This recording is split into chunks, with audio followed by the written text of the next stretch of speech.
Hi, my name is Ashley Bond, and today I'll be giving my ethical issues presentation about designer babies, Lulu and Nana. In 2017, a Chinese couple attended a conference in order to conceive a baby.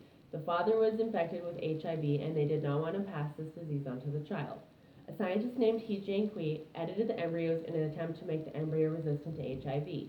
The two children were designer babies, and they were named Lulu and Nana. Unsurprisingly, there was an uproar from the scientific community and the public alike. Is it unethical to edit human biology? This event can challenge a person's morals because although having children is considered a biological right for humans, the ethics come into question when you talk about editing natural genes in order to receive a desirable effect. Humans have pushed past our natural limits with disastrous effects in the past. That is why a person's morals are challenged in events like these. Every article I've read, one fear is prevalent: the fear that these babies could be considered superior. There is an argument for that, and we are hesitant to create another divide within our social standings. Many people think human experimentation in itself is unethical, but let's look at the definition. An experiment is a test or trial or a tentative procedure or policy. So as you can see, we do experimentations on ourselves and each other all the time. Let's look at the ethical decision-making process. The for and pro side of it: if you identify the problem, people feel uncomfortable with the idea of gene editing to the extent of thinking it's unethical.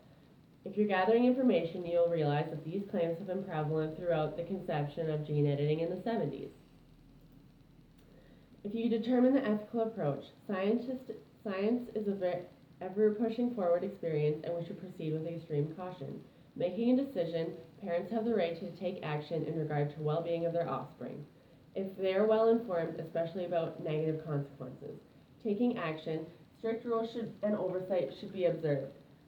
They should realistically be considered in real-life situations, and all editing should be performed openly and with information accessible. The against side in the ethical decision-making process: when we identify the problem, we do not know the long-term effects of gene editing, and it is unnatural. Gathering information, we do have some information on gene editing, and we should operate within this purview. Determining the ethical approach, people should operate with integrity and honesty, only moving forward when we have enough reason to believe there will be no negative long-term effects, and editing as little as possible until we have a more cohesive portfolio and relevant information. Making a decision, gene editing should only be an option when other avenues have been explored, and editing as little as possible. This research impacted my view and changed my opinion in the sense that I thought there would be more concrete evidence about designer babies being detrimental. It seems to boil down to experimenting on humans is not good because it is not natural. This has impacted my role as an HAA because it highlights that people are not logical but emotional. They empathize with situations, and you can help by empathizing with their situation and helping them consider logic and moving forward and making decisions. Thank you very much. I'm Ashley Bond, and that was my presentation on ethical issues.